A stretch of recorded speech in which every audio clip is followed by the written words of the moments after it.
Coca Cola, Priceline, WorldCom, Ford Motor Company, Daewoo, Proton, Hyundai, സൊണാട്ടൽ എന്നിവയിലും സൗദിയിലെ flynas വിമാന കമ്പനിയിലും അൽ ഹിലാൽ ക്ലബിലും നല്ലൊരു പങ്ക് തലാലിന്റേതാണ്. 2015 ആപ്പിളിന്റെ ഓഹരി അദ്ദേഹം വിറ്റൊഴിവാക്കിയിരുന്നു. മക്കയിലെ ക്ലോക്ക് ടവറിലെ ഭൂരിഭാഗം ഹോട്ടലുകളുടെ നടത്തിപ്പും ഓഹരിയും ഈ രാജകുമാരന്റെ തന്നെ കൈവശമാണ്. 2011 പ്രഖ്യാപിച്ച് നിർമ്മാണം തുടങ്ങി നിർത്തിവെക്കേണ്ടി വന്ന ജിദ്ദ ടവർ അടുത്തിടെ നിർമ്മാണം പുനരാരംഭിച്ചിരുന്നു.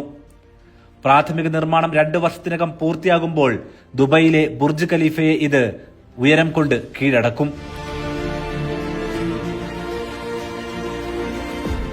ട്വിറ്റർ അഥവാ എക്സ് പ്ലാറ്റ്ഫോമിൽ $300 മില്യൺ നിക്ഷേപം നടത്തി അതിന്റെ 7% ഓഹരി വരെ തുടക്കത്തിൽ അൽ വലീദ് സ്വന്തമാക്കിയിട്ടുണ്ട്. അറബ് ലോകത്തെ ഏറ്റവും സജീവമായ സോഷ്യൽ മീഡിയ പ്ലാറ്റ്ഫോമാണിത്. ഇതേ വർഷങ്ങളിൽ ഫലസ്തീൻ ഉൾപ്പെടെ ലോകത്തിന്റെ വിവിധ ഭാഗങ്ങളിൽ ആയിരക്കണക്കിന് കോടിയുടെ സഹായം തലാൽ നൽകിയിട്ടുണ്ട്. 2015 വരെയുള്ള കണക്കുകൾ പ്രകാരം 30,000 കോടി രൂപയോളമാണ് ദരിദ്രർക്കും വിവിധ ക്ഷേമ പ്രവർത്തനങ്ങൾക്കും ദുരിതബാധിതർക്കും അദ്ദേഹം നൽകിയത്.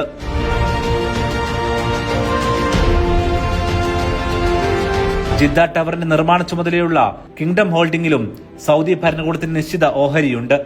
ഇതിനാൽ ഇതിനുള്ള ഫണ്ടിങ്ങും ഭരണകൂടം ഉറപ്പാക്കുകയും ചെയ്യുന്നു. ഇന്ന് സൗദി കിരീടാവകാശിയുടെ ഭൂരിഭാഗം പദ്ധതികളിലും അദ്ദേഹത്തോടൊപ്പം ചേർന്ന് സജീവ സാന്നിധ്യമാണ് ഇദ്ദേഹം.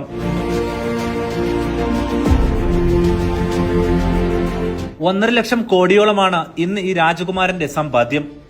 അവയിൽ നല്ലൊരു പങ്ക് ഒഴുക്കിയത് ഫലസ്തീനിലേക്കാണ്. അദ്ദേഹം ചിലവഴിച്ച പണത്തിന്റെ കണക്ക് ഇങ്ങനെയാണ്. 1997 ഫലസ്തീനിലെ വിവിധ പദ്ധതികളുടെ നിർമ്മാണത്തിനുള്ള ഫലസ്തീനിയൻ ഇൻവെസ്റ്റ്മെന്റ് ആൻഡ് ഡെവലപ്മെന്റ് കമ്പനിക്കും ജെറുസലേം ഡെവലപ്മെന്റ് ആൻഡ് ഇൻവെസ്റ്റ്മെന്റ് കമ്പനിക്കുമായി നൽകിയത് 85 കോടിയാണ്.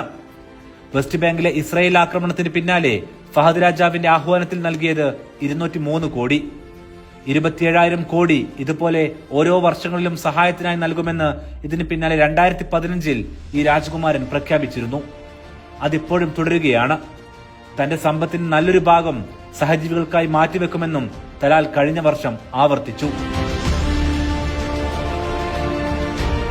സെപ്റ്റംബർ 11 വേൾഡ് ട്രേഡ് സെന്റർ ആക്രമണത്തിന് പിന്നാലെ $10 മില്യൺ അൽ വലീദ് ന്യൂയോർക്ക് സിറ്റി മേയർക്ക് നൽകിയെങ്കിലും അവരത് സ്വീകരിച്ചില്ല.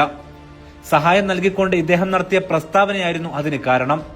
അദ്ദേഹം പറഞ്ഞത് ഇതായിരുന്നു: ഇത്തരം ആക്രമണങ്ങൾക്ക് കാരണമാകുന്ന പ്രശ്നങ്ങളെയും നാം അഡ്രസ് ചെയ്യണം. പശ്ചിമേഷ്യയിലുള്ള നയം US പരിശോധിച്ച് ഫലസ്തീൻ വിഷയത്തിൽ മധ്യമ നിലപാടെടുക്കാൻ തയ്യാറാകണം. ഇതായിരുന്നു പ്രസ്താവന. ചെക്ക് മടക്കിയതോടെ തലാൽ രാജകുമാരന്റെ പ്രതികരണവും വന്നു. ഞാൻ പറഞ്ഞത് പശ്ചിമേഷ്യയിലെ പ്രശ്നങ്ങളിൽ US നിലപാടിനെ കുറിച്ചാണ്. ഞാൻ പറഞ്ഞത് അവർക്ക് ഇഷ്ടമായില്ല. കാരണം അവർക്കുമേൽ ജൂത വിഭാഗങ്ങളുടെ സമ്മർദ്ദമുണ്ട്. അവരത് ഭയപ്പെടുകയും ചെയ്യുന്നു. ഇതായിരുന്നു അദ്ദേഹത്തിന്റെ പ്രസ്താവന. ഇസ്രയേലും ജെറുസലേമും സന്ദർശിക്കാൻ തലാൽ ഒരുങ്ങുന്നു എന്ന രീതിയിൽ വന്ന വാർത്തയോട് അദ്ദേഹം പ്രതികരിച്ചത് സന്ദർശനത്തിനിടെ ഫലസ്തീൻ ആദരമായി നൽകിയ ഫലസ്തീൻ പാസ്പോർട്ട് ഉയർത്തിപ്പിടിച്ചായിരുന്നു. ജെറുസലേമും ഖുദ്സ് പള്ളിയും സയനസ്റ്റുള്ളിൽ നിന്നും മോചിതമാകും വരെ അവിടേക്കില്ലെന്നായിരുന്നു അന്ന് വലീദിന്റെ മറുപടി. 2004 സുനാമിയിൽപ്പെട്ടവർക്ക് 150 കോടിക്ക് പുറമെ ഇദ്ദേഹം പഠിച്ച വിവിധ യൂറോപ്യൻ US സ്ഥാപനങ്ങൾക്കും സഹായം നൽകിയിട്ടുണ്ട്. അറബ് ലോകത്തെ സ്ത്രീ ശാക്തീകരണത്തിൽ വലിയ പങ്കുണ്ട് അൽ വലീദിന്. സൗദിയിലെ ആദ്യ വനിതാ പൈലറ്റ് ഹനാദി സക്കരിയ അൽ ഹിന്ദിയുടെ സാമ്പത്തിക സ്പോൺസറായിരുന്നു അദ്ദേഹം. അഭിപ്രായ വ്യത്യാസങ്ങളെ തുടർന്ന് 4 തവണ നടത്തിയ വിവാഹങ്ങളും വേർപിരിഞ്ഞു. 2014 മുതൽ മക്കൾക്കും പേരമക്കൾക്കും ഒപ്പമാണ് ജീവിതം.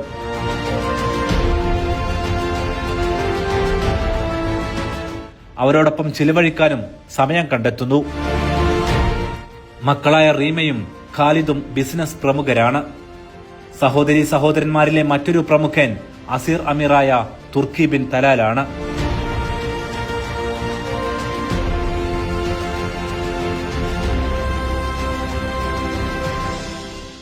മാതാവിന്റെ നാടായ ലെബനോനിലെ മിക്ക മാധ്യമ സ്ഥാപനങ്ങളിലും സഹ ഉടമസ്ഥനാണ് Al Waleed bin Talal.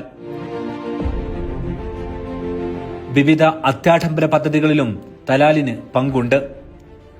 4000 crore മൂല്യമുള്ള ലോകത്തെ അത്യാഡംബര yacht New Kingdom, Boeing Airbus വിഭാഗത്തിൽ 3 പ്രൈവറ്റ് വിമാനങ്ങൾ, റിയാദിൽ 3 കൊട്ടാരങ്ങൾ എന്നിവ തലാലിനുണ്ട്. ലോകത്തെ 163 രാജ്യങ്ങൾ സന്ദർശിച്ച അദ്ദേഹത്തിന് ഫലസ്തീൻ ഉൾപ്പെടെ വിവിധ രാജ്യങ്ങളുടെ ആദരവും ലഭിച്ചിട്ടുണ്ട്. ലോകത്തെ 7ാമത്തെ ധനാഢ്യനും അറബ് ലോകത്തെ 1ാമനുമായ അൽ വലീദ് ബിൻ തലാൽ അറബ് ലോകത്തെ വ്യവസായികളുടെ ഐക്കൺ കൂടിയാണ്.